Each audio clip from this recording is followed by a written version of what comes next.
she said. I was never her real mother. My stomach tightened. She explained how, decades ago, she had adopted my mother secretly after my real grandmother, her sister, had died giving birth. She had kept it from her for years to protect her. But when my mother found out a few months ago, she accused Grandma of lying, of stealing her life, and cut all ties. I sat there speechless. Suddenly my mother's cruel words made sense, her anger, her coldness, her bitterness. But even then, nothing justified what she did. Grandma looked at me with tired eyes. She may hate me, but I still love her. She's my child, even if not by blood. I promised her she would never be alone again. That night, I couldn't sleep. I thought about how love could twist into hate when truth was buried too long. The next morning, my mother showed up at my door. Her eyes were red from crying. Is she here? She asked, voice trembling. I didn't want to let her in, but Grandma, sitting quietly in her chair, nodded. Let her come. Mom walked in, and for a long moment, she just stood there, staring at the woman she once called Mom.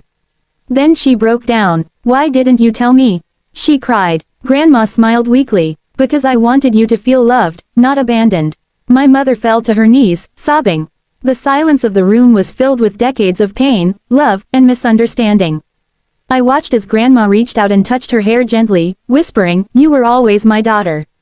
After that night when I found Grandma freezing in the snow, everything changed in our lives. I took her in, cared for her like she once cared for everyone else. She became the heart of my home, her quiet presence bringing warmth to the coldest corners of my days. My mother, on the other hand, refused to speak to me.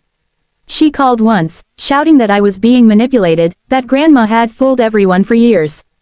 But I had seen the truth in Grandma's trembling hands and tearful eyes. There was no manipulation, only heartbreak. Weeks passed, and slowly Grandma's health improved. She loved sitting by the window, knitting scarves for the homeless and humming old songs.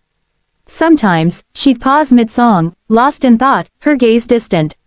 When I asked what she was thinking, she'd smile sadly and say, "I'm just remembering the good days, when your mother used to dance in the living room." Her memories were like broken pieces of glass, beautiful but sharp enough to hurt when you looked too closely. One day, Grandma called me into her room. She was sitting with a box in her lap, worn and tied with faded ribbon. "It's time you know everything," she said. Inside were old letters, photographs, and a small diary. She told me that years ago, before I was born, my mother had gotten into deep trouble, something that could have destroyed her future. Grandma had taken the blame for it. I couldn't believe it. She had gone to court, faced humiliation, and carried that burden alone so her daughter could have a clean life. But instead of gratitude, my mother grew resentful.